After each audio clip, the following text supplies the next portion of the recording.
Howdy, folks.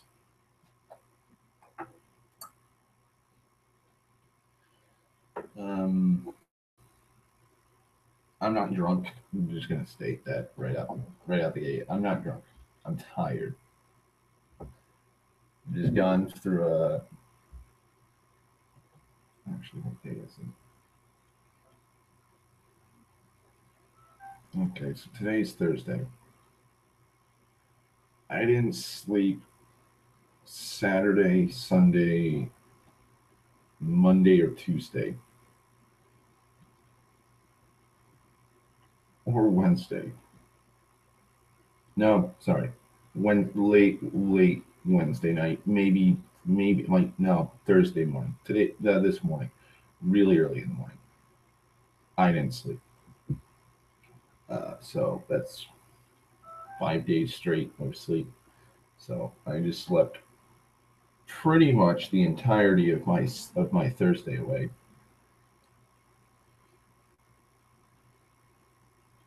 Uh, okay, so I just got a notification on Facebook about something that I already got a notification about. But yeah, so I slept like fucking oh fuck, probably 20 hours ballparking it. Probably like 24 hours, not 24 hours, 20 hours, or I think it was like 3 in the morning I passed out, and so it's 10 o'clock, so it's a lot of math. I think it's around 20 hours. 19 if you want to be exact, I guess. When I woke up, I'm tired, so that's why I'm not drunk. Okay. Uh, Let me go on to Facebook and link this.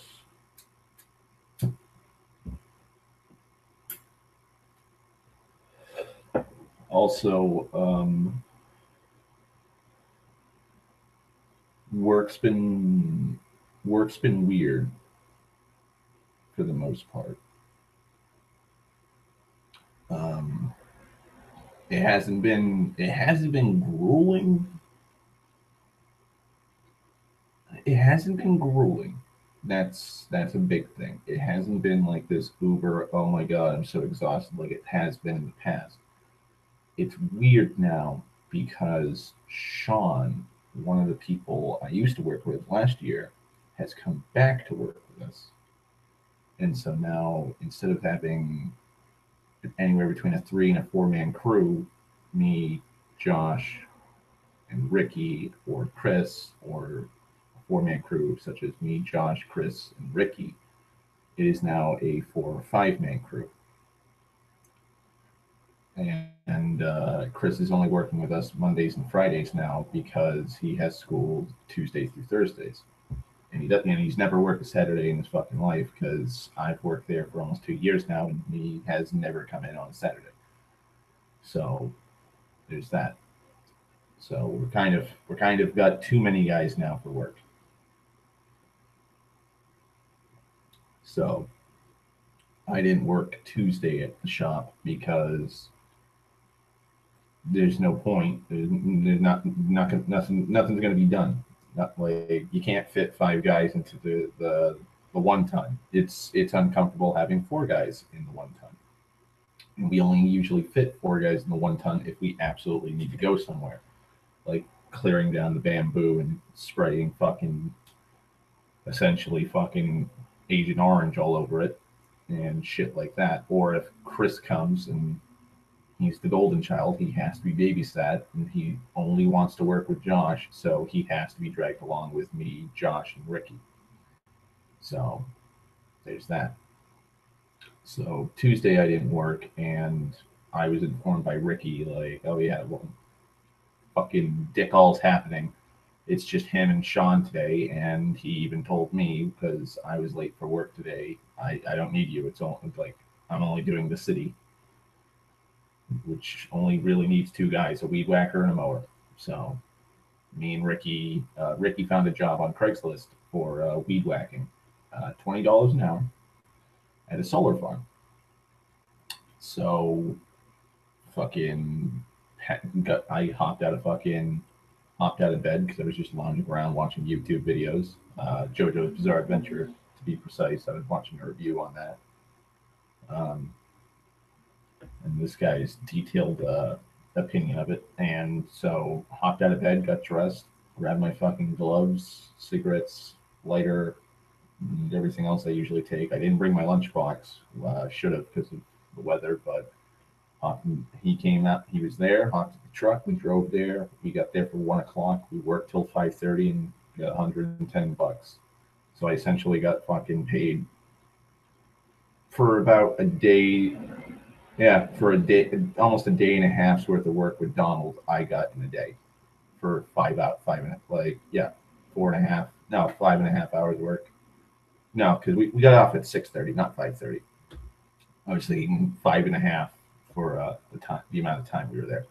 But we worked for 5.5 hours and we got paid for practically a day and a half's worth of work. So, kinda shows you, like, I don't give a fuck right now about who I'm working with, and kind of shows you just how shit Donald is as a fucking boss when he's not paying you that. Hey, Sten. I just checked the chat. I didn't know anybody would actually be here around fucking 10:20 in the evening.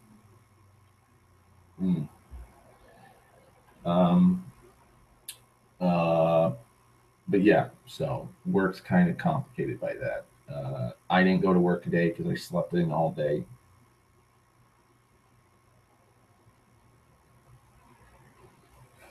Surprise, surprise, Ricky was sitting on his ass all day because they don't need that. Most of the places we finished today, we didn't need 3 guys. Ricky weed whacked, and that, like, Ricky weed whacked his areas, and when he was done weed whacking, there's nothing else for him to do. So we had to sit there and wait for Sean and fucking Josh to finish mowing. So there's that. I got a message on Facebook. So yeah, so that's work.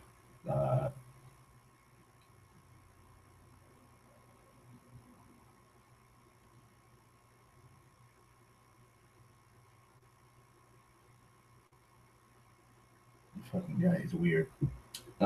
Anyways, went to an auction yesterday. I was there for quite a while. I did not like it.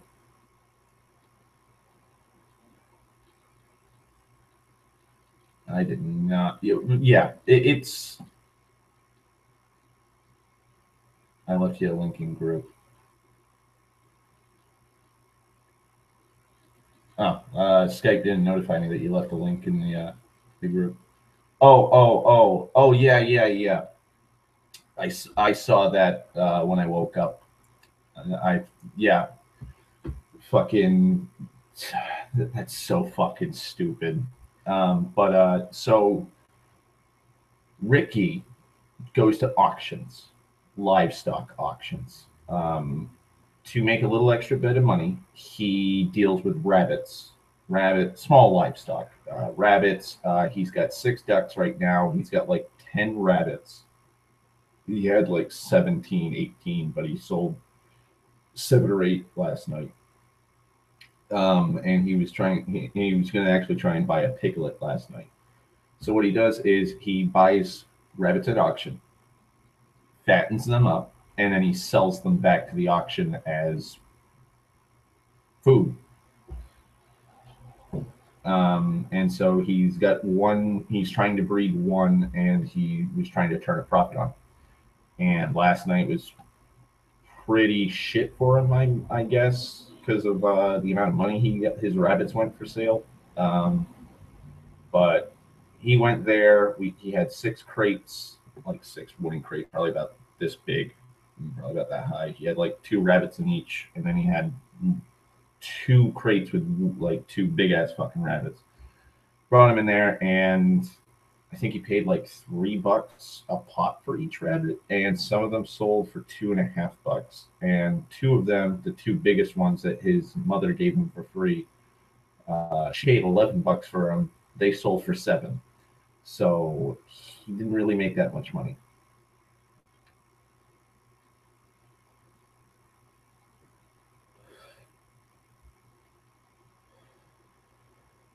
So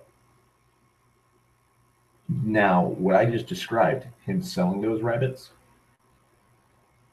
that was around 2 hours after we. That's 2 hours after we got to the auction. We had to go through fucking them auctioning off chickens, pigeons, quail, pheasants, ducks, uh, goats, cows. Like, we were sitting there a long fucking time. And one of my cousins was there with his kid, Wally. Wallace is his full name. He was there and he was shooting the shit with fucking Ricky because he knows Ricky. He hardly knows me because I hardly hang out around with the family. But yeah, we were there for a good solid 3 hours. And by the time we got there for, I think we got there for like 6:20, 6:20ish, 6:30ish. We got there. And then we were out of there by like 10 o'clock. And I got home, and yeah, that was it. So it was a whole bust. And my cousin Jade, who is Ricky's girlfriend, wanted me to go with him to keep an eye on him so that he wouldn't spend money he didn't need to at the auction, and because Ricky doesn't want to go to the auction alone. So I went. It was a way to cut time. We had to stop at Walmart so I could grab some more bandage because I fucking cut up my arm a few days ago. Accidentally fell through a wall. Accidentally. Those air quotes have to be big. And the reason why I accidentally fell through a wall was because of the big fucking blow up that happened. Oh boy, was it a big blow up. Let me. For some reason, my fucking webcam's lagging hardcore and it's fucking annoying me. Hopefully, you guys can hear me mumbling because, like I said, I'm fucking tired. Let's see. Let me close out fucking Messenger for desktop because I'm not talking to anybody on there right now. Okay. Probably like a 1 second lag from me, at least, on my webcam from the Hangout thing. But it'll have to do. And let me close out some tabs that I have open on fucking Firefox because it's just meh.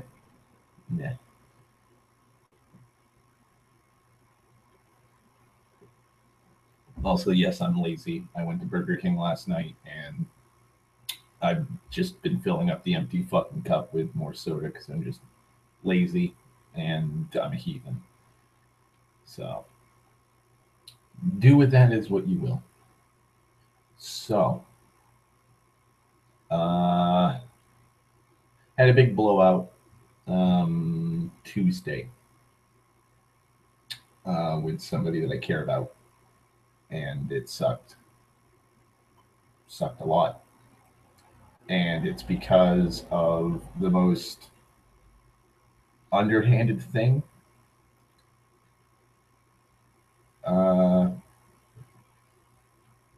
Basically, okay, finally the tab's fucking, come on. Okay, there we go. Finally that tab fucking closed out. I don't know why it took so long. Yeah. Had a big blowout Tuesday night. My uncle Den. Well, first, I will just go back in time, and I will regale you what happened on Tuesday. So I didn't work Tuesday at the shop, like I just said, and Ricky and me worked. When we got done at work at 6:30, we drove back to the farm uh, back in town, and we had to pick up my cousin Jade because she wanted to come with me and Ricky to go to Swansea, which is fairly out of the way for us. Well, to me, to grab rabbit feed and duck feed um, for his 6 ducks that he has because he didn't have any real food for them. So he had to grab that, and he didn't have any money because he had spent the rest of his money on his paycheck, and he had money put away, but he didn't want to spend it. So we got $110 up front that day, and he's like, "Yeah, I'm gonna go to the Tractor Supply and grab feed." So we scooped up Jade, talked to some. They talked for a little bit with some of my cousins, and then we all hopped into her truck and we started driving to Swansea. And so we go to Swansea. We go to Tractor Supply, and it is like fucking 8 o'clock, 8:30 at night. And me and Ricky are starving. We haven't eaten all day. I haven't eaten all day because my appetite's been kind of screwy. And so we all decide to go to a Burger King on the way back. So we pull into Burger King. We sit inside the place. We're eating our food and we're talking. And my cousin Jade informs me that my uncle Den has been hospitalized. And the reason why he's been hospitalized is he woke up, I think it was a couple days ago, vomiting blood. And he was disoriented, didn't know where the fuck he was. My Aunt Barbara didn't know, was trying to comfort him, and he didn't know who she was. So they brought him to the hospital, and he was hooked up to a bunch of machines. They had done a bunch of tests with him, and he was still disoriented, and they didn't know when he would be released. So that's kind of a kick in the dick because that's one of the oldest family members I have left. And, you know, I can't say how I feel on it. I mean, it's bad. It sucks. It's one of my father's side of the family's members, and he's one of the oldest, and he may die, not sure. But it's not like if he dies, I'm going to be depressed, but it's not going to be as deep of a depression like somebody that I was really close to. Like I said, I don't really see a lot of my father's side of the family. The last time, and I was telling Jade this, um, the last time I was in that air circle of influence with those family members, I was like 10ish, 11. Like my uncle Raymond was still alive. He died in he didn't die in a car accident. He was driving a truck down the highway and some guys crashed into him. His truck flipped over into the median between the highway, the roads on the highway, and it caught fire, and he suffered a lot of burns, and he died from those wounds. I think a week or so later. But that was the main reason me, my father, and brother would be going to the farm, is to stop and see my uncle Raymond and my aunt Helen. And so my uncle Raymond, I think it was my aunt Helen died first, and then my uncle Raymond died, or vice versa. Like I said, it's been years, I can't remember. But I was telling her, like, that was the last time. I've only seen my uncle then in person a few times because he owns a massive fucking farm. It's like 200 plus acres of land. He deals in cattle, horses, pigs, fucking all kinds of livestock. He does firewood. He just sells hay. He sells all kinds of shit. So he's always busy. So there's only a few times where I've actually seen him. And so it's going to suck that a family member of mine died, but I'm not going to feel as bad because I don't have that same emotional connection that Jade has, because Jade goes over there all the time. She literally lives in the farm, on the field, like in a camper right now, because she doesn't want to live in her mother's house. So her and Ricky are living in a fucking, it's a decent camper, just out in the cow field or cow pasture, and they're right next to a barn that was built like a decade ago that was for horses, and they're using that for their livestock, or Ricky's livestock, I should say. So I get this news, and I come home, and I'm kind of in a shit mood now because, like, I guess it's guilt. It's guilt and shame that I'm feeling mostly about my Uncle Den, because I feel guilty for not trying to reach out and talk to him, because like my father practically worked for him for a good, since the time he was probably like 5 years old to the time he was probably in his 30s, off and on, mind you, because my father was a fisherman. My father started fishing when he was 27. But if my Uncle Den needed him, or my father needed money because he didn't have work as a fisherman, my Uncle Den would have him split wood or haul stuff by truck and stuff like that, and help around with the farm. So I feel kind of guilty for not actually trying to reach out and, know my great uncle, or no, my great uncle, because I believe he is my father's mother's brother. I know my aunt Helen is my great aunt because she was my grandmother's sister, but I've never actually sat down and talked to Den, or got to know him. Like I know a few of his sons. My cousin Jeff, Morris, Lincoln, Wally, Oscar, I believe, is one of them. Um, fuck, I like that he has so many fucking he has so many sons. It's fucking insane, and he actually named some of my cousins after presidents. That's how absent-minded he was for a name, because of how many sons he had. So one of my cousin's name is Lincoln, and one of my cousin's names is Jeff. Uh, Lincoln's middle name is Abraham. Instead of being Abraham Lincoln, it was Lincoln Abraham. And my father told me, my grandfather sat him down and was like, that's fucking stupid. You goddamn fool. You're going to be made fun of for the rest of their lives. So instead of calling my cousin Lincoln Abraham Lincoln, and then our last name, he swapped it to Lincoln Abraham. And then my cousin Jeff is Jefferson Davis, and then our last name.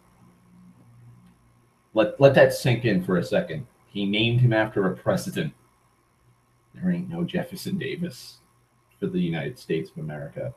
The Confederate States of America, maybe, but that's it. So I get that news, and I'm kind of feeling like shit because of that.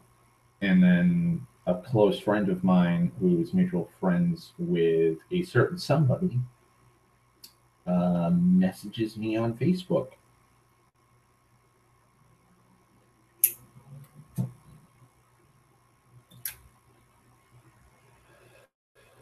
And yeah, this certain somebody tells me that the person I'm talking to, the person I want to date, the person I want to be with, just recently posted a picture on Instagram, and has a couple tags that don't make a lot of sense, because they've been following her for quite a while now. Like, I think it's been a year or two from what they said. And she's never used these tags before. And she's also flirting with the guy that's in the picture with her. And the tags were hashtag couple workout and hashtag Instagram crush, or IG crush for short. And so, talking for like 9 months about dating this person, and the last 2.5 months, 3 months of fucking bullshit that's been going on between us. Kind of fucking kind of makes things a little iffy. Kind of makes things a little sickening. So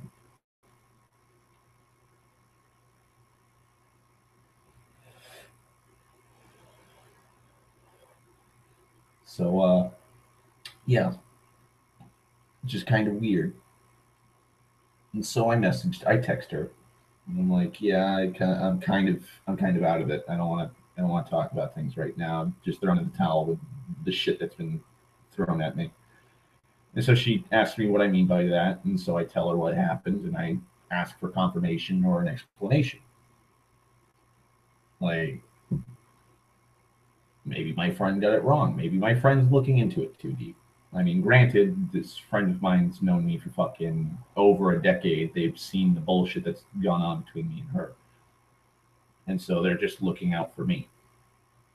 She immediately lashes out and says that, well, first of all, hashtag couple workout doesn't mean you're dating somebody, lol. It means that two people work together, like worked out together. I'm like, okay, well, what's your second thing? She's like, well, I want to know who sent that to you. And it's like, whoop. I just gave you three things that my friend told me, and you explained one of them, and that doesn't even work. That doesn't even make sense because three of my friends on Facebook were messaging me at the same time, and they asked me what was going on, and I told them what happened, and I told them the tags, and two of them are fitness fucking. One of them's a fitness yoga guru, and she even said, no, no.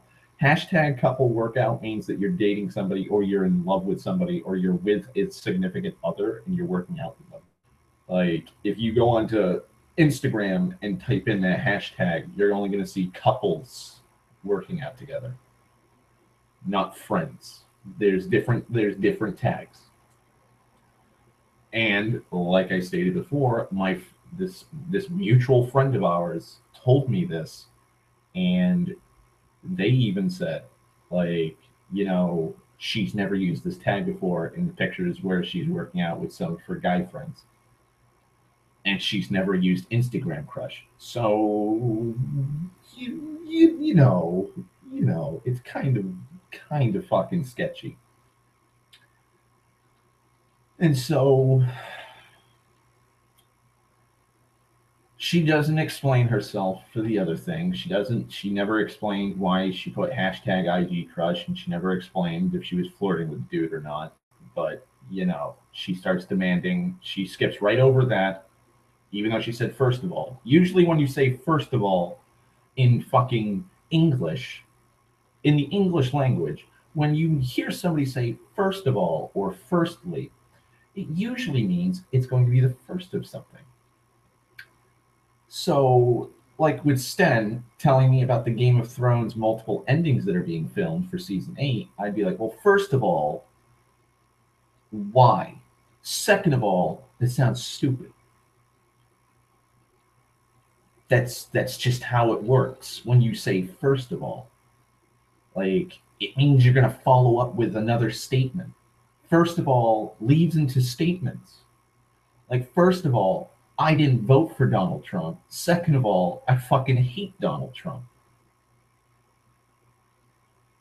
And last, you could just go and, like, firstly, fucking blah, blah, blah, blah, blah. Secondly, blah, blah, blah, blah, blah. And lastly, blah, blah, blah, blah, blah.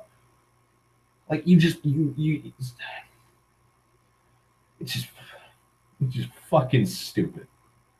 But her tonal shift went from, oh, what's wrong, to immediately defensive.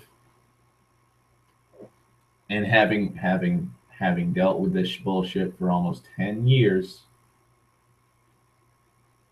yeah, after dealing with this for almost 10 fucking years, like, you kind of start seeing the repeated cycles of patterns and actions.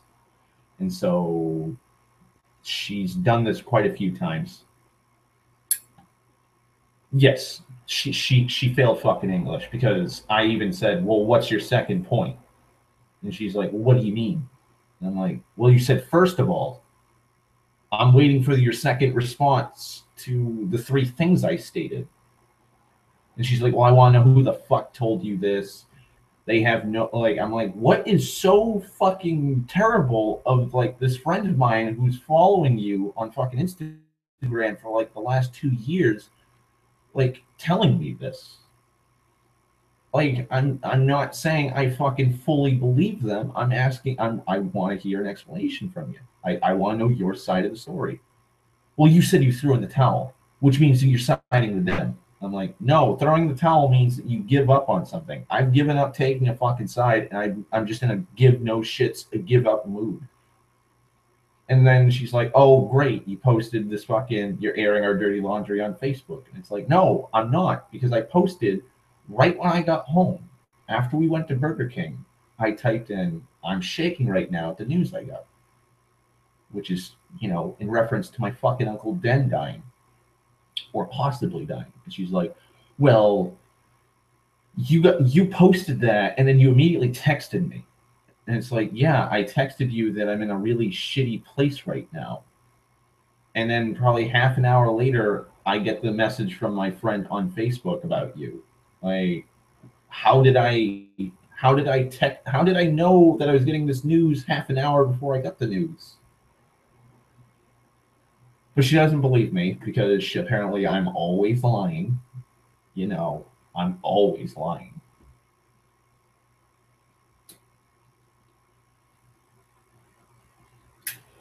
I'm fucking my 77-year-old fucking uncle is at death's door. I'm lying about it. My cousin Jade's lying to me, so I can lie to you. Whatever. And so the next 2 hours was just me telling her, no, I'm not telling you. I ain't no snitch. I ain't telling you my informant, even though she ain't my informant, because that was one accusation I was told of, that I was telling people to follow her and spy on her Facebook and spy on her Instagram, even though, I don't have an Instagram account. Like, I don't have an Instagram account. I have a shitty track phone that I bought fucking years ago. I put fucking time on it when my other phone broke earlier this year. Like, that can barely go. That has a Facebook app on it that looks like a fucking app that you'd have on a 2000s phone, and it charges you out the app. Like, I think it charges me like $2 to open up a fucking YouTube video, and it can't play audio. Not audio. It can't play video, full video. You have to watch something like if you're watching a music video where it just has like a static photo on it, that'll work. Then it'll work. Other than that, it's just painful to look at. So I told her that, and I was like, I don't have an Instagram account. I don't have an Instagram account, so I don't know why you think it's me. She's like, well, my Instagram is public, so you had to have been the. I'm thinking it's you. I'm thinking you looked at my Instagram account, you saw it, and now you're making these accusations. And I'm like, Chelsea, I'm not even gonna say her name. Not even gonna say her name. Not even gonna say her name. And I was like, how? You need to have an Instagram account to look at somebody on Instagram. It's how it works, right? Right? Like, Jesus fucking Christ. And so she's accusing me of being so now we have like a bunch of accusations on me. I'm apparently lying to her. I've apparently made people spy on her, and now it's not. She didn't even take back that I'm not doing that second accusation, but she applied that I'm also spying on her on an account. I added her. I have a Facebook, and I added her on Facebook when we just started talking again back in like fucking February. So if she posts something on Facebook and I'm going to scrolling down my timeline to see what everyone's up to, and I see something she shared or posted, I'll like it. Just like I'll like my friend posting Mr. Meek's painted pumpkins, and I shared it tonight. So I didn't, for like 2 hours, I didn't tell her who it was. I'm like, I'm not telling you who it is. I'm not going to tell you who it is. Like, they saw it. They got concerned. They told me about it. That's it. They're not spying on you. They're not doing this for nefarious plots. They saw that you had tags in it. You had put tags in the fucking picture that makes no fucking sense. Given how we've been talking for like the last 9 months of this year. And yeah, they're just concerned. And so she's like, well, if you don't tell me if you don't rat this person out, I'm cutting all ties with you.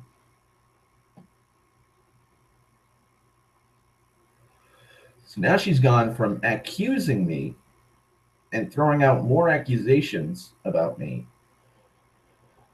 to straight up threatening me. Because she thinks, oh, well, if I threaten no longer talking to him and just cutting all ties with him, he'll panic, he'll fold, and then he'll tell me. And after she said that, it kind of cemented this, yeah, she's guilty of it. She's guilty of it. She doesn't want to be, she's pissed off that she got caught doing this and being a sneaky cunt. And so she's going to try and make me fucking fold so that I can just be strung along for however many months until I find out that she's dating this dude. I'm like, no, I'm not telling you. And I was like, I talked to a few close friends of mine about it, but they're not the ones that told me about it. They're not. So yeah, I'm not telling you. And so she's like, well, like I think she didn't respond for like an hour or so. And then like at 1 o'clock in the morning, she comes back and she's like, well, you're going to tell me now. And I'm like, I'm not in a fucking mood to text. So stop it. She's like, you can't tell me what to stop. You can't tell me to stop it. I'll do whatever the fuck I want. I don't care what mood you're in. Even though, like I can't look at this from her perspective because it just sounds so inhuman.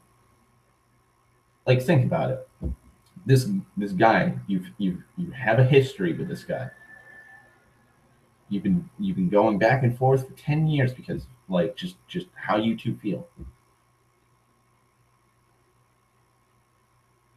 You've been talking for 9 months about dating, and you've been intimate with him a few times since then. And you've talked about all kinds of stuff. And he just told you tonight that his 70-something-year-old great uncle, may be on his deathbed. And that's why he's in a really shit mood. And somebody just threw gasoline on that fire by telling him this. And so he just asked you for clarification as to what this is. And so you've now accused him and threatened him. And he just told you after a brief interlude that he's not in the mood to talk right now because of the shit going on. And you know that he's depressed and feels like shit because a family member might die. And he feels like shit also because you're not answering any of the questions he asked. And you're accusing him of being a liar and having his friends spying on you. And that he's spying on you personally. Like, how can you sit there and say, I don't give a fuck how you feel right now? Given all this information, how can you sit there and go, well, I don't give a fuck how you feel about, me being this this super fucking defensive and threatening you, like cutting all ties with you. And, I don't care that you're in a shit mood because your great uncle might be dying. You know, even though you told me he's vomiting blood and he doesn't know where the fuck he is, and he doesn't know anybody in the immediate family that's sitting right next to his fucking medical bed. And I don't give a fuck how you feel. Like, I'm not gonna stop fucking heckling you for a name. And it's like, what the fuck? And I'm like, I'm not telling you the name. You haven't even like I even harped on it a second time. I was like, you haven't even finished what you said when you said first of all. You said first of all, couple workout, hashtag couple workout is apparently just two people working out. I don't know. I told my friends in the hour or two that you didn't talk to me about it, and they confirmed that you're fucking lying to me about that. But you didn't even tell me like why you put hashtag IG crush and fucking you were flirting with the dude on your fucking picture. Like, she moved to Western Mass and she didn't even say goodbye to me in person. She didn't even say goodbye to me in person. Like, she had a fucking going away party this past Saturday. Didn't even ask to see if I was available to hang out.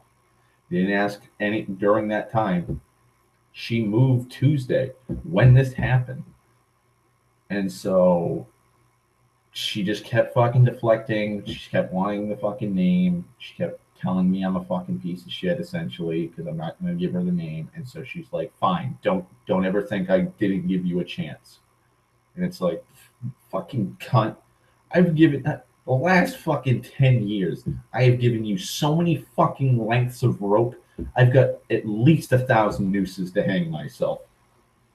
And each one is dated the day you hanged me with it. So, if anything, don't ever say I didn't give you a last chance. Because I kept telling you this entire year, like this is the last time I'm talking to you. Like, if things don't work out, they don't work out. And she even bitched about that like a week ago because she's like, it's either all or nothing to you. It's all or nothing to you, Darth. Like, you don't want to be my friend. You want to date me. It's like, bitch, I was friends with you for fucking years. All the fucking petty drama. All this petty fucking drama since all the shit that's gone on with us in the past. You kept harping on it. That I was your closest friend, that you could tell me anything and everything you could tell me. That's how close we were as friends. And like when I kept asking you out, you'd be like, "Oh well, like I'm dealing with things right now, but I'll get back to you in a couple days." And then she'd be dating somebody a couple days later because that's what you do to really close friends, right? And so it's like, no, like I told you when we first started talking again that I only want to be in a relationship with you. That's why I'm talking to you right now at this very moment. And you even said, yeah, why haven't we tried and date? And it's like, well, probably because you're a fucking cunt and you manipulated and twisted and buried a fucking 9-inch knife in my chest because that's just how you are. Like you just like to manipulate me as a fucking emotional safety net, and then once your wings have mended and you're ready to fly again, instead of flying with me, you just snap my fucking wings and go, ha ha, fuck you, and then fly off with another pigeon. Well, a dove. I'll say that. Her and this other bird are doves, and I'm a fucking lowly rock pigeon. Because the pigeons are the fucking bums of the fucking bird world.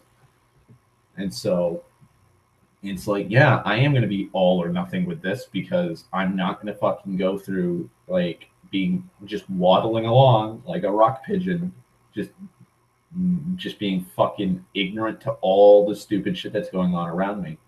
No, I'm done. I'm done playing this game of cat and mouse. I'm done playing this fucking the chasing/waiting game. I'm done. It's either you want to be with me or not, and you know, fucking me and then talking about how you want to fucking spend time with me and hang out with me all the time and all that, just, you know, while we're talking about dating. And then with me asking, like, do you love me? Do you want to be with me? Like, what are we now?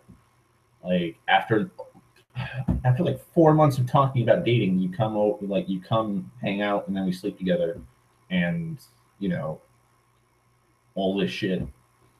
And it's like, oh, well, I don't know. It's like, what? You don't know?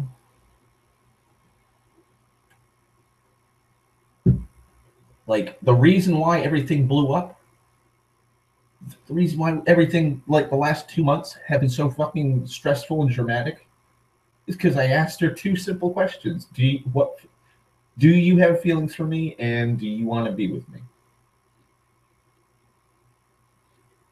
She considered that drama, and she didn't want to deal with it right now. That's all she kept saying. Like, this is drama. I don't want to deal with this right now. It's too stressful.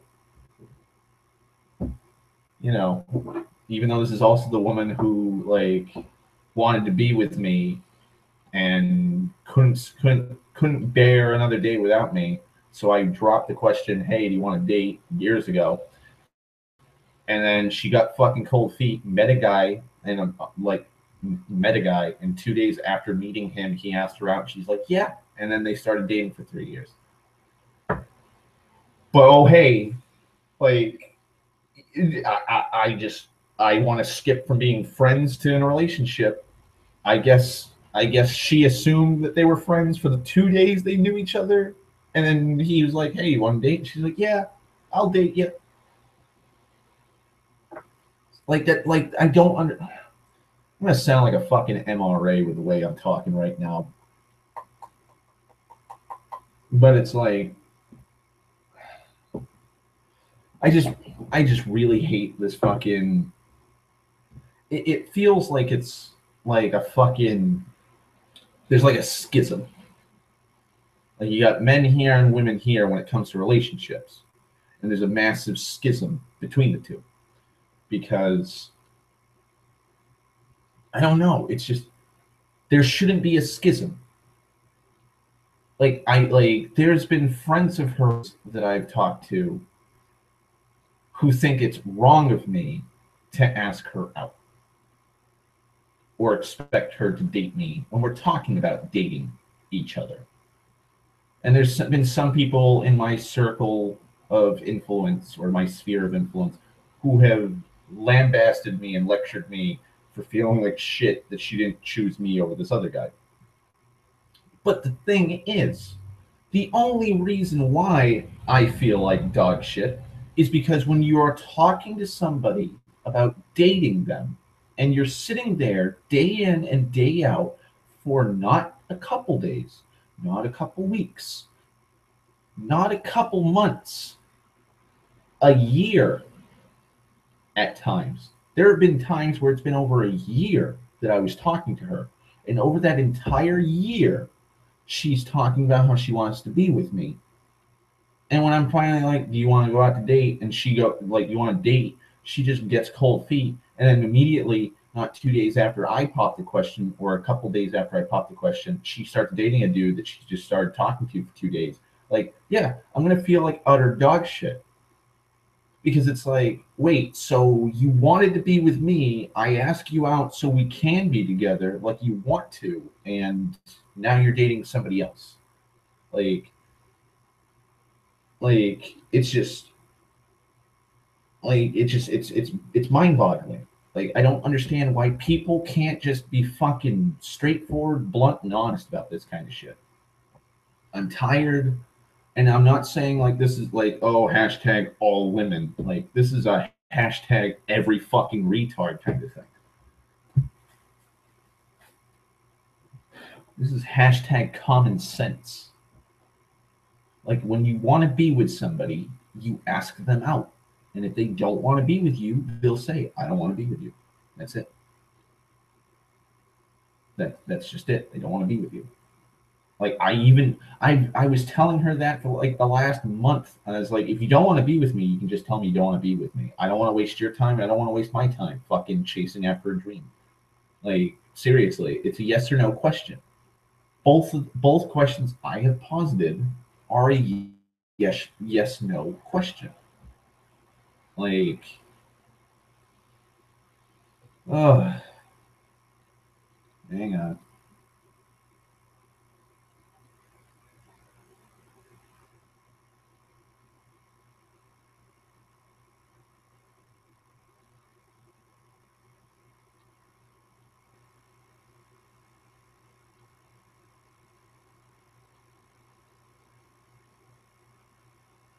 Oh boy.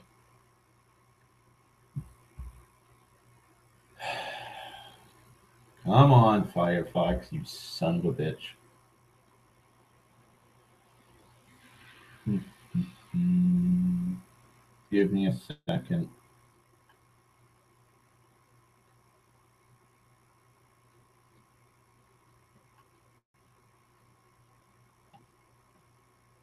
I'm fine with whatever your theory is, Stem.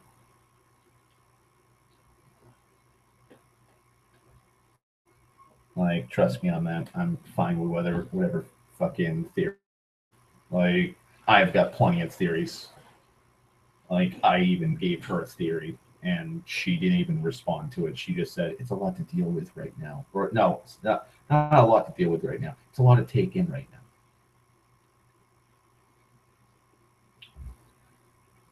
It's just a lot to take in right now.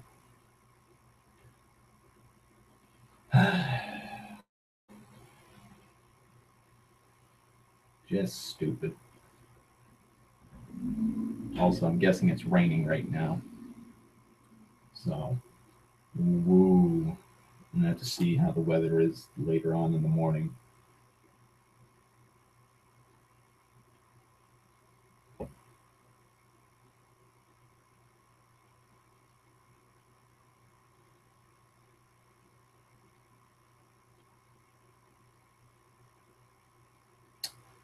Yeah, yeah, that's been one theory I've had, Stem, for a while.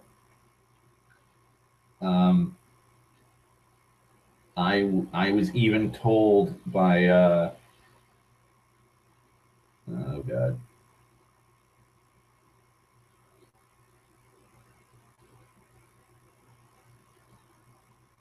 uh, what, what's this?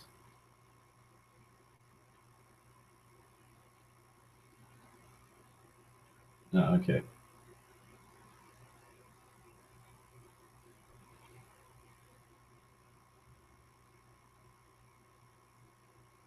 Hmm. All right. Oh, oh, she accused me of putting her on a pedestal. She accused me of putting her on a pedestal. But I had a big blowout with her uh, Friday, last Friday. I had a big blowout with her because when you keep dancing around the fucking issue that needs to be addressed, like before you move fucking two like almost 2.5 hours away by car, you kind of want to know where the lines are drawn. And so with the way she was acting towards me, it just finally pissed me off. Well, got me mad. It didn't piss me off. It got me mad. And so I got annoyed, and then I finally got mad with how she was acting. So I called her out on everything. And I was like, I think I know why you don't want to be with me. You're fucking guilt ridden. That's why you won't date me. You're fucking guilt ridden. Because and this probably is true because she never fucking denied any of the things I said at all. But here's why she's guilt ridden. And here's why we can never date, Sam. At least this is my theory that I fucking threw at her face. The reason why we can't date is because one, she's guilt ridden.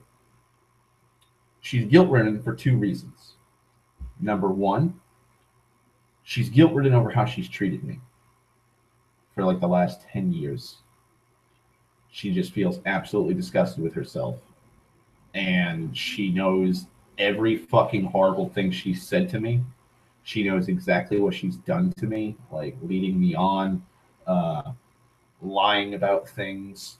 Fucking, like, I remember one time she was talking to me and she inferred that essentially that she was sexually assaulted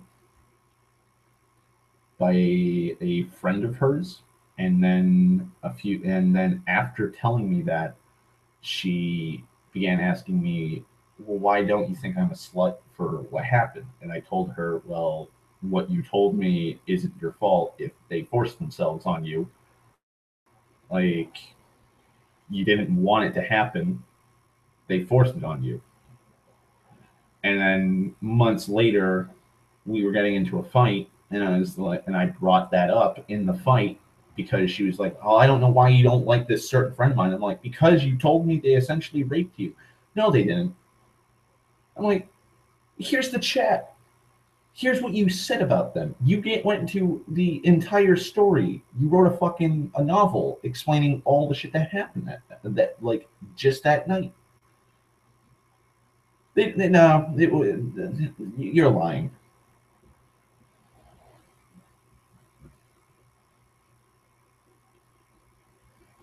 I'm lying. I'm the I'm the one lying. Okay.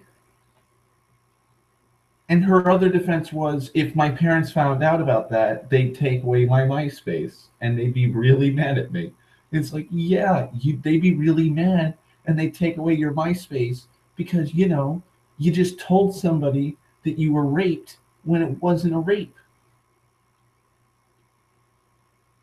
It's like she has no conscience or no grasp of consequences.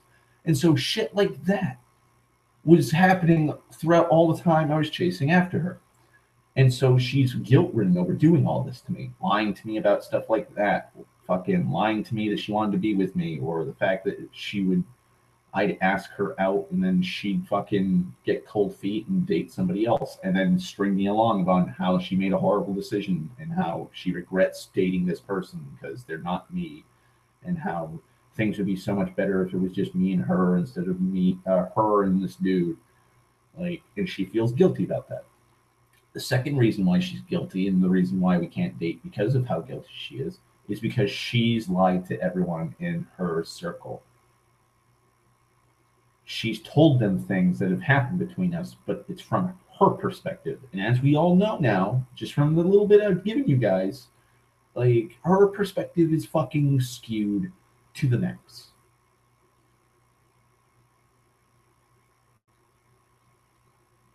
Your computer crashed?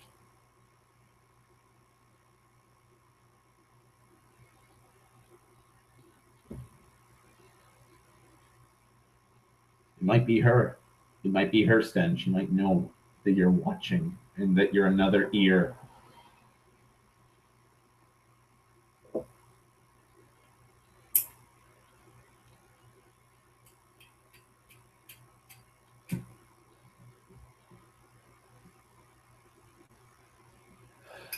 Memory dump. I hate when that happens. But so yeah. So she feels guilty knowing the fact that her family and her friends hate me for things that are completely taken out of context. For instance, um, back in 2011, I think it was 2011, I was talking to her, and we were talking for, I'd say, a good 3-4 months, and she was talking about how she wanted to be with me, and so I asked her out, and she proceeded to date somebody else in the week after I had asked her out. And I found out on her Facebook, because I was friends with her on Facebook, she was bragging about how awesome this dude was that she was dating. And I'm like, well, it wasn't me because, she tagged his name in the fucking Facebook status. And so I messaged her. I messaged her on AIM, AOL Instant Messenger, and I was like, "The fuck?" And she's like, "Well, it's not really nice that you'd message me now. I'm with somebody." And I'm like, "Yeah, you're with your boyfriend. You know, a week after I asked you out because you wanted to be with me." She's like, "Yeah, well, I'm too busy making out with him right now in the parking lot. So bye." And so I got pissed off, like you do. Like if you were like, I don't care what people like. I don't care what people think. Like you can sit there and go, well, I wouldn't get pissed off in this situation. The fuck you wouldn't. The fuck you wouldn't. If you were in love with somebody and you asked them out and they were in love and they were claiming to be in love with you and wanted to date you, and then they're dating somebody else, you'd probably be heartbroken, pissed off, and frustrated that they would lie to you and manipulate you like that. And so I left her a voicemail on her phone and I called her a fucking bitch. I was like, "You're a fucking bitch for leading me on these last 4 months. You said that you loved me. You said you wanted to be with me.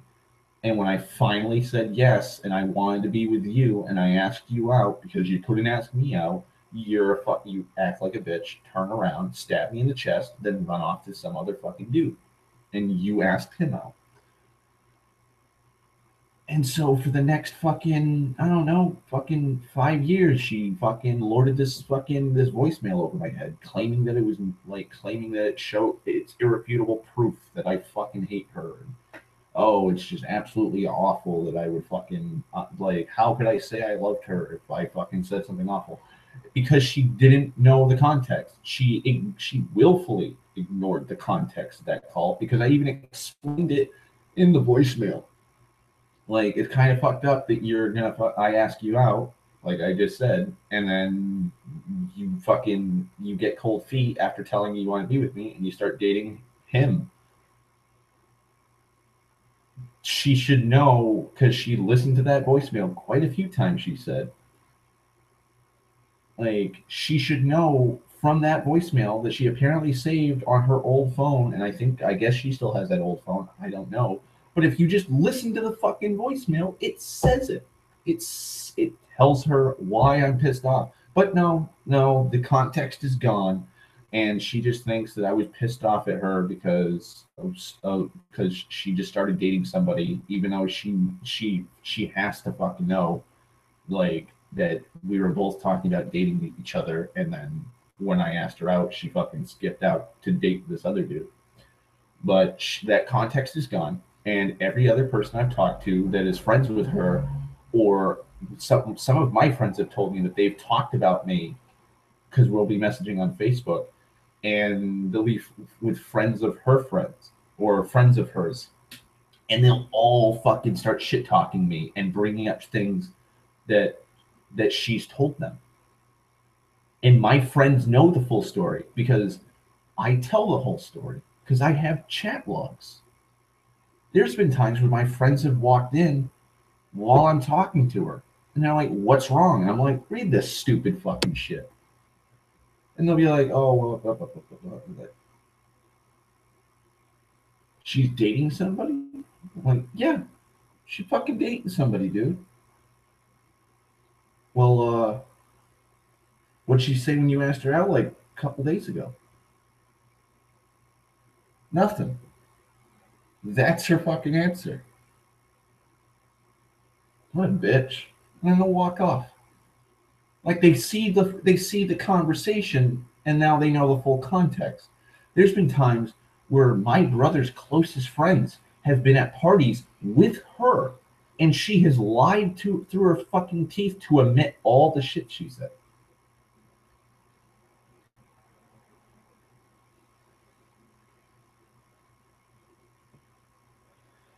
She will omit as much blame as she possibly can when telling her family and friends. And so now, if she was to date me, she would then have to explain to all these friends and all these family members that she's told to talk to for years now about how much of an awful monster I am. Why are you dating him? I thought he left you this horrible voicemail, and I thought he called you a cunt and all this. And I've never called her a cunt. Never called her a cunt. I might say it to myself, but I won't say that to her. Like, I mean, even though she deserves the full fucking title and being called that, I've yet to call her that. But the worst I've called her is a bitch. That's it. And she has even said, yeah, I can kind of be a bitch. So when you tell somebody, oh, they're this horrible monster, and now you're talking and dating this person, it's going to raise questions, and she feels guilty that would happen, because like that's probably the most disgusting thing about this whole fucking thing, is because no matter when I tell her or show her the context of what happened, it doesn't matter, because with her, in her eyes, anything I say is not going to be good enough for her. Like, she'll see it, but she'll hear it and she'll know it's the truth, but she doesn't want that to be the truth. So much so that, like, the last time we actually hung out together, which was like 2 weeks ago, she told me that she wishes she could just burn our past. Just burn the entirety of our past. Burn it all. She wishes it never happened. And I don't know if that's a good thing because she wants to get away from the past, or it's to clean up her name.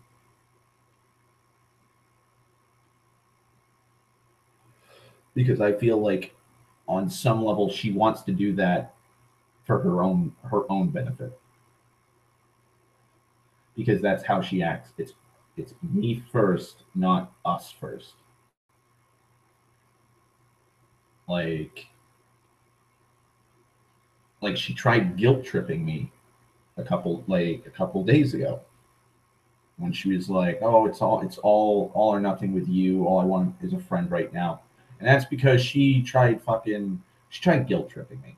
Like, she's been planning on moving to Western Mass for like 2 months now, like since like July. She's been planning on moving, and she told me she's planning on moving. So, what happens when you move? You move away from your friends that you're living around, like you're near, and you're going to move back to the area where all your other friends are that you moved away from.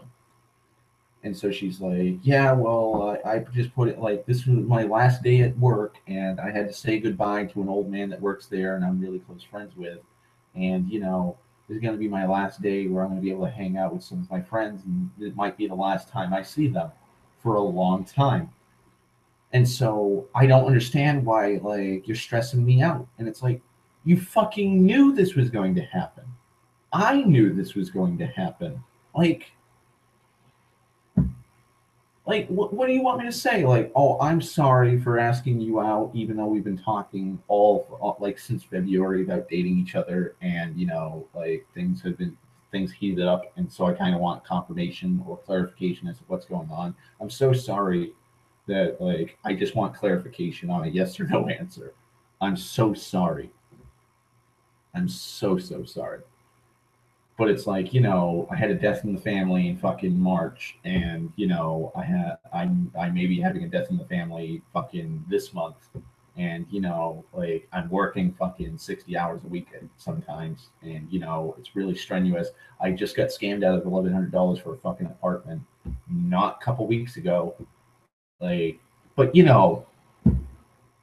I should feel bad that you're moving away from your friends to a house. Like, you're not getting scammed out of money. You're not getting scammed out of money. Like, you're sitting on your ass as a security guard watching fucking live feeds from cameras, and then every so often you need to patrol around the perimeter once or twice, and then go back to your cushion seat so you can watch Netflix. And so now you have to say goodbye to one of your coworkers. Oh, you got me. You got me.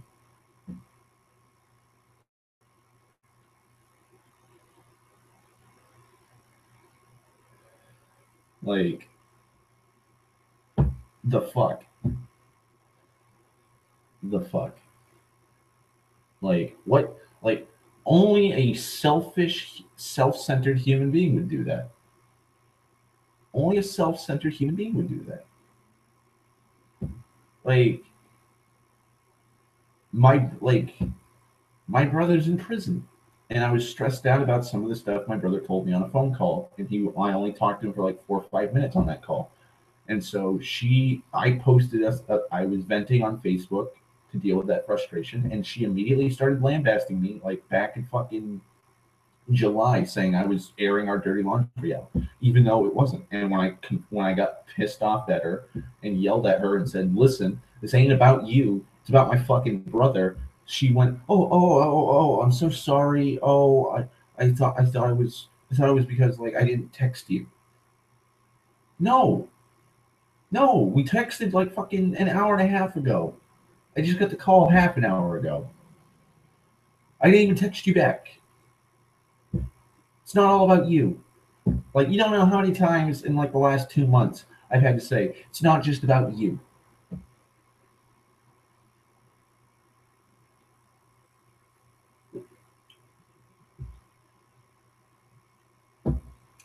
Apparently it is, though.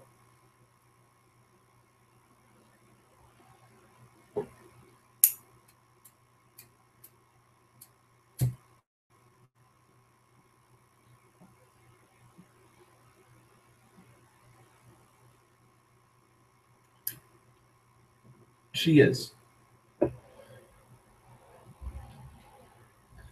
And then, so there's that's two of the reasons why she can't be with me. And it's part of the one big encompassing thing. She's guilty. She feels guilty, and there's that. The other reason I told her was because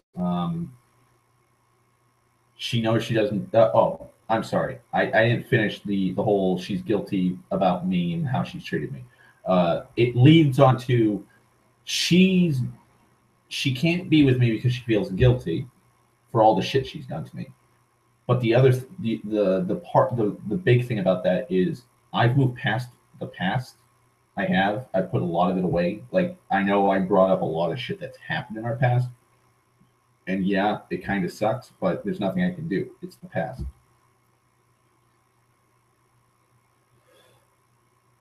So I wanted to move on and try again.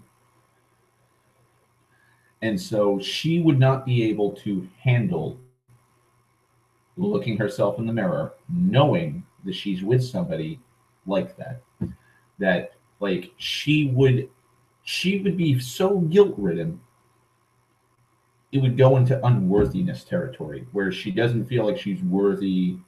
She doesn't deserve somebody like me being with her after all this horrible shit. It's like if it's like I don't know.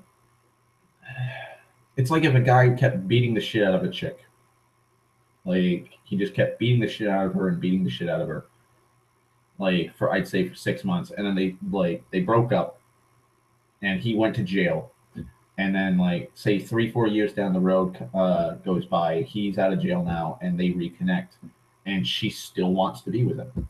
He's gonna feel guilty for what he did to her, and even if he dated her, he will never be able to move past the this chick is still madly in love with me and wants to be with me, even though I beat the shit out of her for like 6 months straight, and I went to jail for it. He'd never be able to get over that. He'd never be able to get over that, even if they weren't dating. But just being with that person and seeing how much they make them feel, like how happy they are with them, it'd fuck with him, and so like that would ruin the relationship. And so she'd be so fucking guilt ridden and so disgusted with herself that it's like, hey, Darth still is madly in love with her and wants to be with her, and she like I make Darth really fucking happy. Like, she fucking have this complex, this emotional fucking mental complex where like it's a paradox. Like, she wants to be with me, but she knows she shouldn't be with me because she's just an awful person to me, or has been. And so I told her that. And her only response to that, like, big fucking essay was, that's a lot to take in right now. Then she tried accusing me of us. We can't communicate. We can't communicate, even though it's her that can't communicate.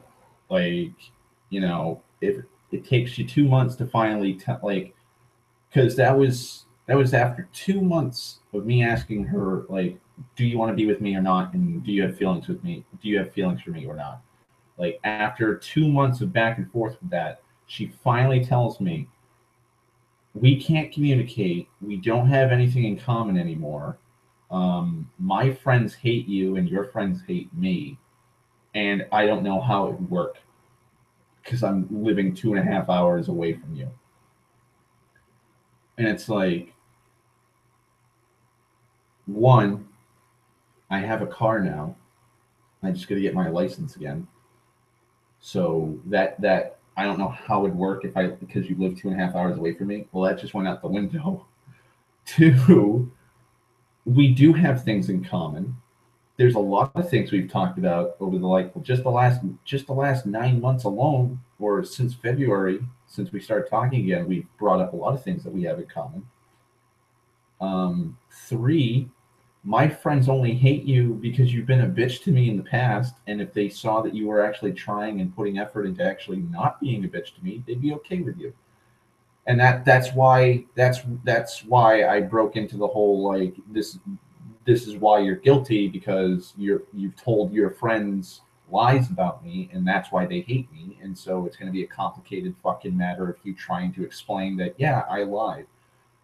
Like, I wouldn't even be surprised if we actually did start dating and she lied to them again and said that, like, oh, I apologize for everything and I'm a totally different person.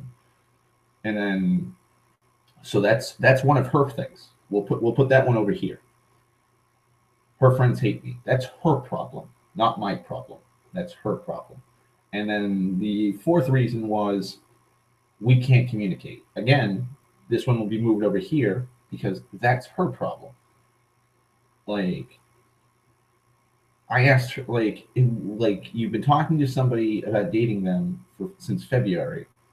You slept with them. You talked about sleeping with them multiple times. You were flirting with them heavily, and you were acting like a couple for about 3 weeks.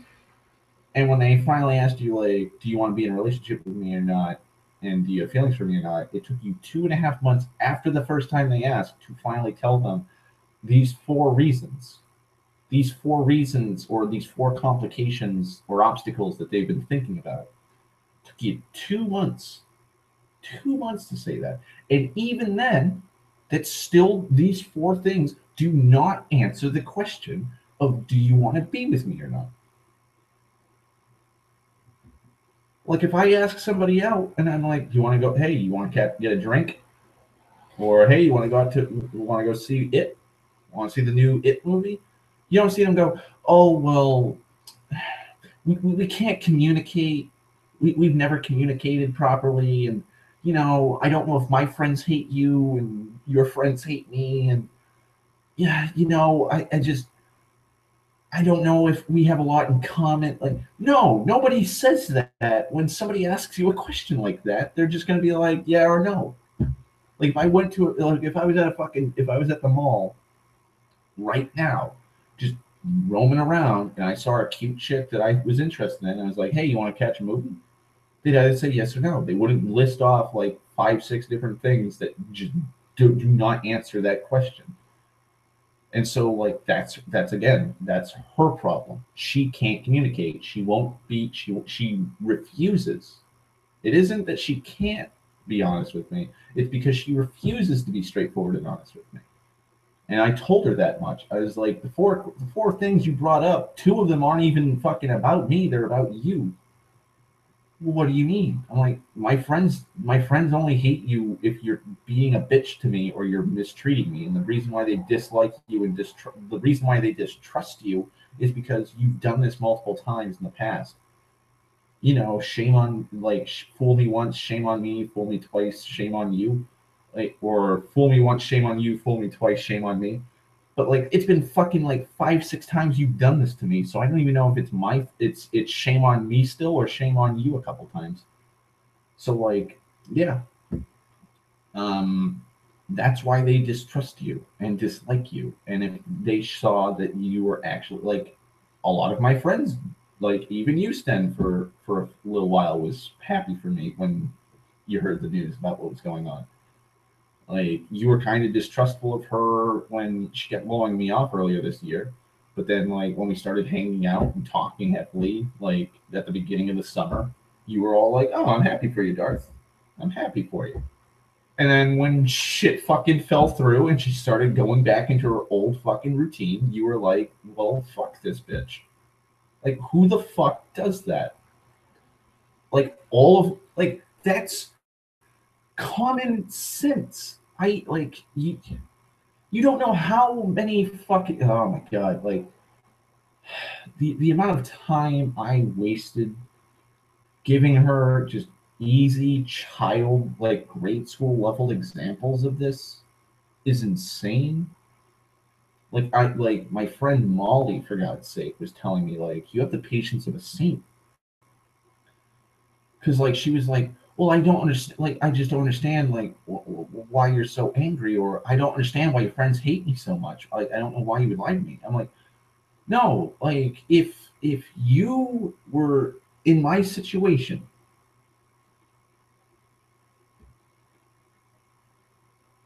exactly, only someone who has a thing for stats would do this. But it's like I told her so many times, I was like, just take me and you and just flip it 180. So you're in my boots and I'm in your shoes. Like all of your friends would hate me if I was leading you on for fucking years on end and lying to you and manipulating you and emotionally destroying you by saying that I wanted to be with you. Like your friends would hate me and they'd have a right to hate me. And she's like, well, I don't just like that. That doesn't make sense. It's like, please go back to planet Yard Wreck. Please go back to your planet. You are a reptilian from the planet Yard Wreck. Please go back. Like no human being would say that it doesn't make sense that friends would be upset and hate somebody that was hurting their friend. That makes no fucking sense. That makes no fucking sense.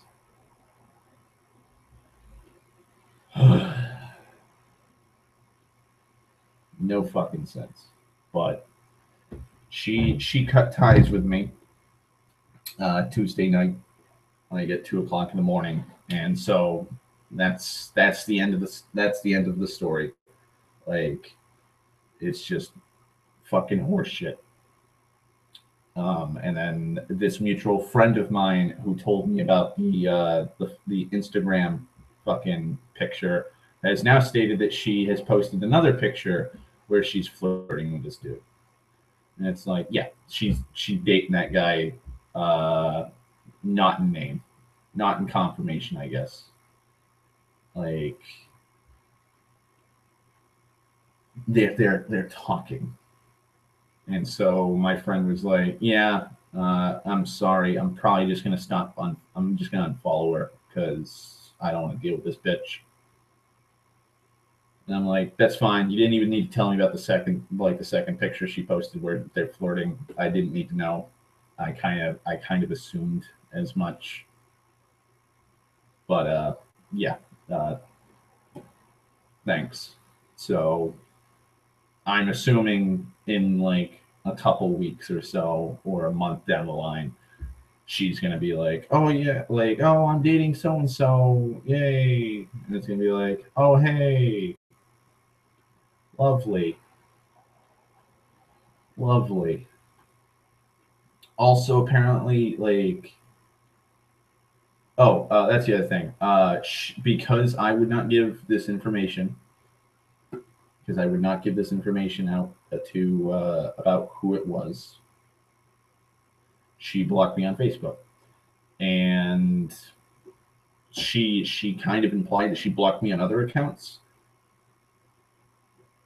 I'm guessing because my mutual friend told me like, oh hey, like she's down a follower. Like, were you following her? And I was like, no, I wasn't following her.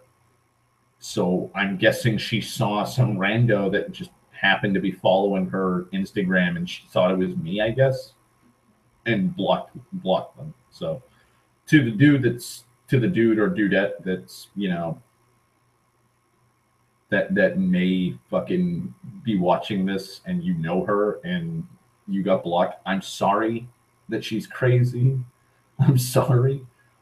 I you got me. You got me, sir or madam. You got me. I don't know. I don't know why she would do that to you. But yeah. So yeah. To the one who was purged, I salute you, and I deeply am sorry that she assumed it was me. Fucking asinine.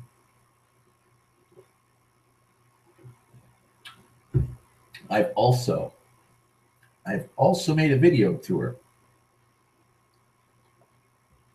I made a video to her, and that's unlisted right now. It's unlisted, and it's like an hour and a half long, and it goes into the whole debacle of that night, because I filmed it after she was like, do not text me any further. So I made the video, and I now have that unlisted and on standby. I even wrote down the URL on a piece of paper that's sitting here at the desk right here. I still have the paper right there, but it is on standby, because if she messages me again, because I told her this is the last time, next March would mark 10 years since talking to her. Should she message me again, and it could be a day from, it could be tonight, could be tomorrow, could be a week, month, year from now. If she ever comes back and she tries talking to me, I'm just going to link her that video. I'm just going to link her that video, and I'm going to be like, have a nice day. And that's it.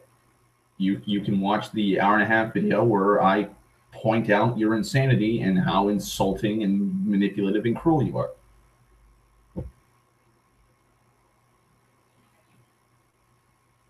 And I also made a massive two post expose on like the last practically 10 years. The last 10 years, like, I did not leave. I showed snippets. I showed snippets of our chat logs, like where I don't know. There was a time when this is going way back.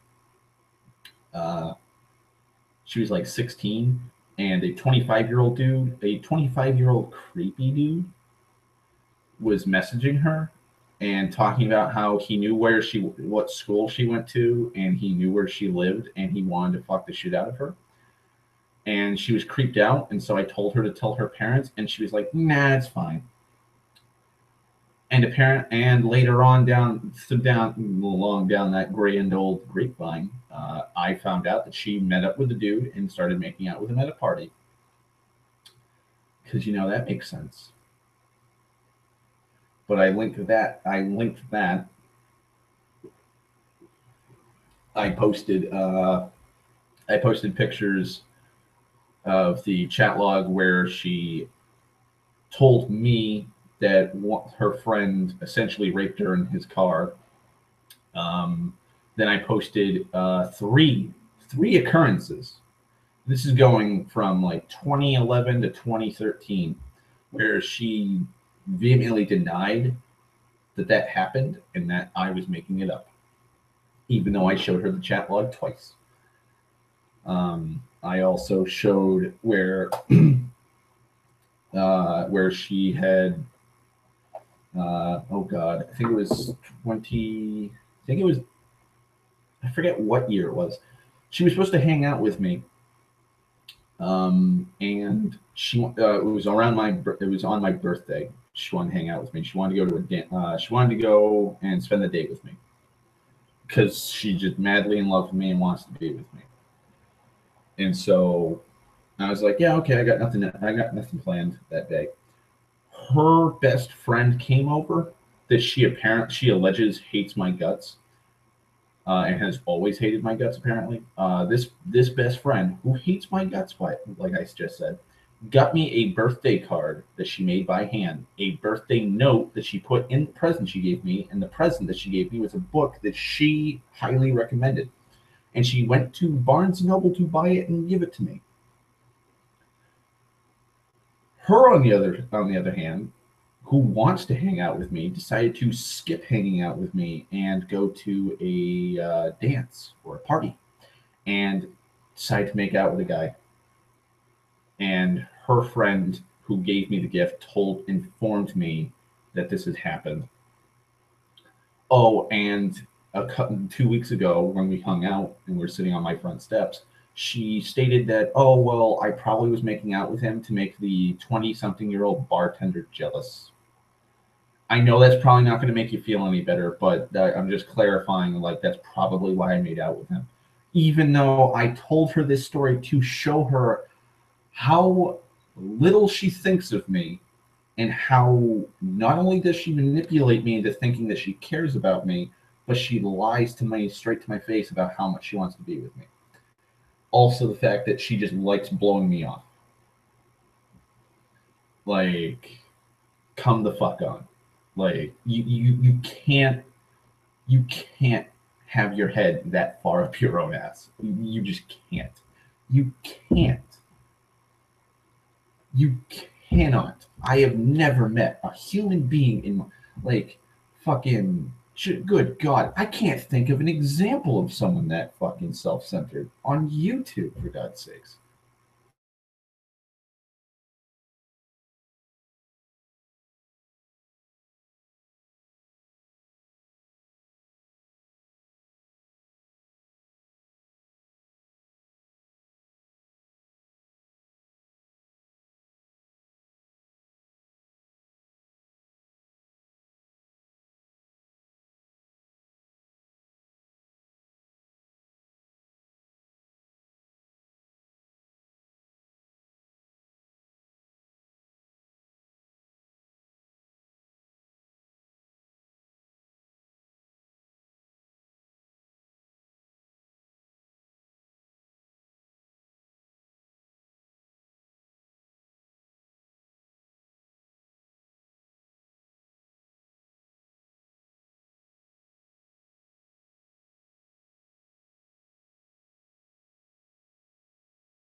Can you hear me now?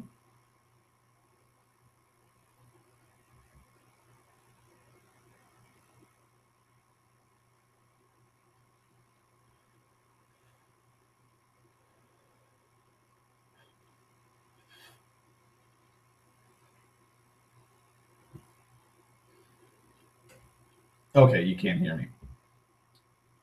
Okay. Well, that was weird. So I'm gonna have to repeat what I just said. So the last month and a half, Josh has been asking me about D&D on Roll20. Um, I told him that this year I was playing in two campaigns, a Shadowrun campaign, and then I was playing in almost a year-long campaign on Roll20, and I had previously been on Roll20 a couple times before that. And so I told him what it was like and how it worked, and that you can join campaigns. If people are looking for like players, you throw in your application essentially, which is your character sheet. You ask about the rules, and then if they want you in the group, you can play in the group. Well, he hasn't noticed it, but I've noticed that he has PDFs, or he's going on to Pathfinder's website, their SRD website, and he's been reading up rules for stuff. So, like, I was telling him about I was telling him about the Doctor Doom character that I made that was going to be a metal oracle, and I was going to multi-class him into bard, and I think monk. And so we were talking about curses, because every oracle has a curse. And so this is going back like around the time he just started getting into D&D, or asking or talking about D&D, was oracle curses. And like a couple days later, he came back and he was like, Unchained isn't that. Unchained is a broken curse, but there's other broken curses. I'm like, what? And I'm not like, what, as in like I didn't know that. I'm like, what? Like, what? You knew about oracle curses? And he's like, no, I was looking at them. And so, like, he's been talking about, like, theory builds that he's been looking up, and he's been looking at fucking, like, he's been asking me questions on, like, how certain things work. And so, oh God, what was the name? Yesterday, when I was at work, we were mowing a lawn. We had just parked the 1 ton in the trailer next to this house that we mow, and we had just offloaded the trailer. We had just offloaded the mower off the trailer and everything, and we were just about to start working there. And he's like, "Oh, Darth, I got a game recommendation for you. It's called Original Sin 2, and I think that's the name he said." He's like, "Here," and he hands me his phone. He's like, "There's the trailer for it." He's like, "It's really D&D like, and I think it's right up your alley." This is the first time he's recommended a game and just come up to me about something like this. Like, we had talked a little bit about League of Legends because I was playing League of Legends at the time, and he's a player of League of Legends, but nowhere did he go like, "Oh, hey, check out this new character that they did, like this new champion they released." And so he was like, "Here's the trailer." So I'm watching the trailer, and the trailer's pretty interesting. The game sounds pretty fun. And so I finished what I had to do because, again, there was 3 of us. Ricky was weed whacking. I raked leaves underneath the bushes, which took me all of 5 minutes. And Josh mowed because we only had 1 mower. And so I just had nothing to do. So I watched the trailer, and then he stopped mowing. And we sat there in the truck for half an hour while he's telling me all this stuff that makes it like D&D. And then I guess in his own awkward, shy way, without being like, "Hey," because Josh is introverted, and as an introvert, I know I feel his plight. but he also has this stoic, like, I don't care kind of persona that he carries himself to have. And so I'm guessing in his own way, he was being like, hey, when you get the game, do you want to play? Because he was like, yeah, the game's pretty cool. I played the demo that they had. It's only like the first chapter or first little bit of the game that you can actually play, and it was an early access. And so I didn't have anyone to play with, and it's up to 4 players. And the Discord group I'm in, there's 2 guys that have been waiting fucking God knows how long to play the sequel. And so we've got 3 players, but we need another guy. And I'm like, kind of suspicious that, you just said, yeah, we got 3 players and we need a 4th, and it's really D&D like, but we've never played D&D. And like, hey, if this game's right up your alley, you should get it. Like, if that ain't Josh's way of being like, Josh should have just been like, hey, dude, you want to play original Sin 2 with me? Like, when you get the game, hit me up on Steam or ask me when we're working together for my Steam account name or something, and we'll fucking play some original Sin 2. Go. That's all I had to ask.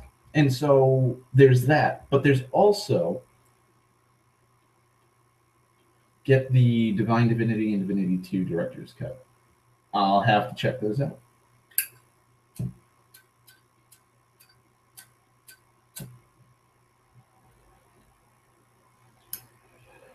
But yeah. Now here's the worrying thing. And I told Ricky this when we were going to the auction. He's like, so what's up with the journal that you always have in your lunchbox? And it's the leather-bound journal Josh replaced for me because that pesticide and diesel, the mixed gas, fucking destroyed it. And so I was like, they're for a book I'm working on. He's like, you're writing a book? I'm like, yeah, I'm writing a book. He's like, why didn't you fucking tell me that sooner? I'm like, because I don't want Josh to find out. And he's like, why don't you want Josh to find out? I'm like, well, first off, we all shit talk each other. We all make fun of each other in our own special ways. Like, there's this old lady named Mindy, and she has a massive crush on Josh. And so one day while we were mowing, and I was weed whacking her flower beds, she came out to talk to Josh, and then she started feeling up his left arm, and she's like, you have such big, strong arms, Josh. And so now whenever we're going to Mindy's, we're like, oh boy, Mindy's going to be able to see your big, strong arms, Josh. And so we like to shit talk. But the thing is, I don't want to be shit talked about something. I'm like, I don't want to be shit talked about this. And I'm already called a fucking nerd for fucking, like, fucking talking, ranting and raving about shit that's happening in Game of Thrones, Lord of the Rings, Star Wars, and all kinds of other nerdy fucking topics. And I'm like, I don't want to add this to the level too. And I'm like, but there's another reason why I don't want Josh to find out. And he's like, well, what's that? I'm like, well, it's technically a 2-book series, a 2-book project. The first book is going to just be a fantasy novel, but the first book I'm going to be working on is a campaign setting book. It's going to be a rule book for D&D. He's like, yeah. I'm like, well, I'm going to need play testers for it.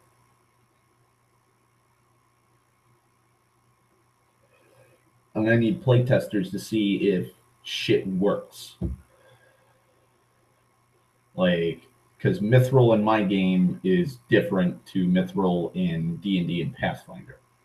Mithril in my game is more like Tolkien's Mithril. It's basically adamantine combined with Mithril. It weighs half the weight of normal steel, like Mithril. Like that's the thing in D&D and Pathfinder. Mithril is kind of a useless item. I don't even think it's considered. I forget. I think it's in Pathfinder. It's considered like it counts as silver. I think I can't remember, but it just halves the weight of whatever it's made out of. So if you have an 8-pound sword, it weighs 4 pounds because it's mithril. Adamantine, though, is this super dense, super sharp are incredibly resilient metal.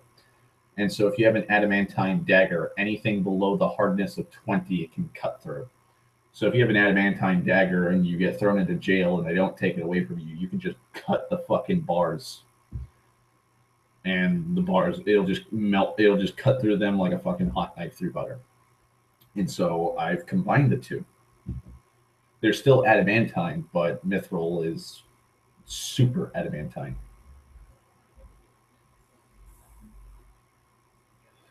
And so I'm going to need playtesters to see if that's not to see if it's broken or not. Just play. I need play testing. And he's like, yeah. So I'm like, well, Josh wants to play D&D because I've been talking to him about my fucking my many fucking misadventures and fucking insane characters in D&D. And so he's gonna want if he hears through the grapevine that I'm making a D&D campaign setting booklet, and it's going to detail all these rules and stuff in a whole fleshed out like campaign setting to play in. He's gonna want me to. He's gonna want to be one of those playtesters. He's gonna want to see what the fuck it is, and he's gonna want to play D&D. And it's just gonna be kind of awkward playing D&D with my boss because now I'm gonna have this fucking this conflict of interest because now I'm gonna have to be I'm not I can't be impartial like I am with when I'm hosting a D&D game. I can't.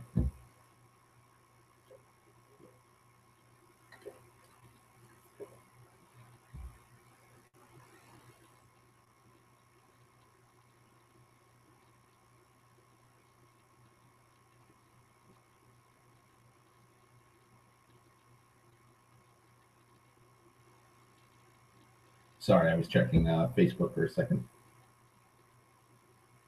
But I'm not going to have impartiality if Josh is playing with me because if I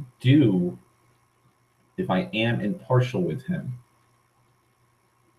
there's going to be a couple things that aren't going to mix. Number one, I'm not going to be able to talk about my campaign setting, or I'm not going to be able to talk about the stupid bullshit that I have to deal with, or the things I have planned for my campaign setting.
Okay.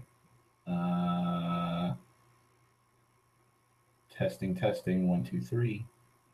Not sure if you can hear me. I'm hoping you can.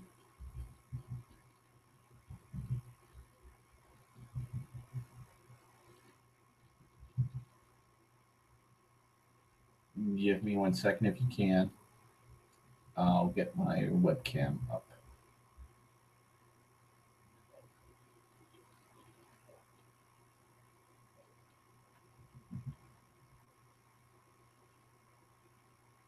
All right. I have not been informed of any dramatic change. And the. Oh my God.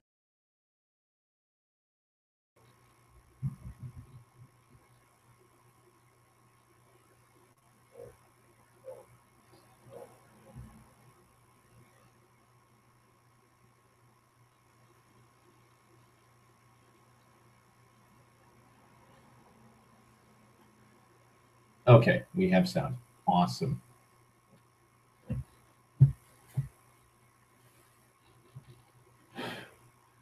So, anyways, yeah, it's gonna be okay. And there was a loading app error thing. Okay, that's weird. I'll just close the fucking. I'll just turn my webcam off because fuck it. That's probably what's causing all the problems. But so anyways, yeah. So I'm not gonna be able to have impartiality with Josh because if he wants to play a character class that's not in the campaign setting, or if he does something that's not clearly defined in the rules, and I'm gonna be ruling it as it can't be done, he could just be an asshole to me at work and just be pissy with me and be like, well, you're gonna be picking trash at the fucking park. And it's gonna be like, why the fuck are you lumping me to do the shit job? And it's like, well, because reasons. And it's gonna be like, oh, it's because I didn't allow you to do something in my campaign setting, or in the campaign that I'm hosting. So now I'm getting fucking lambasted for it. I see how it is. I see how it is. Lovely. Great. Great. Absolutely lovely. Ugh. Sucks. Sucks, sucks, sucks. But yeah. Yeah. I think that's about all I can talk about right now because it's midnight or 12:09. I'm going to try and get a little sleep in. I'm going to try and get a little bit of sleep in. I just wanted to come on here and vent since I didn't do it. I didn't do it Wednesday because I was stuck doing work, and then I was stuck at an auction, and I was stuck fucking doing an expose. So came on here just to sate everybody. I'm trying my best. I really am. I'll try and see what's going on Saturday. So I might tweet it out. I might tweet or fucking. I'll say. I know I'm going to say something in the Skype chat that we're in STEM.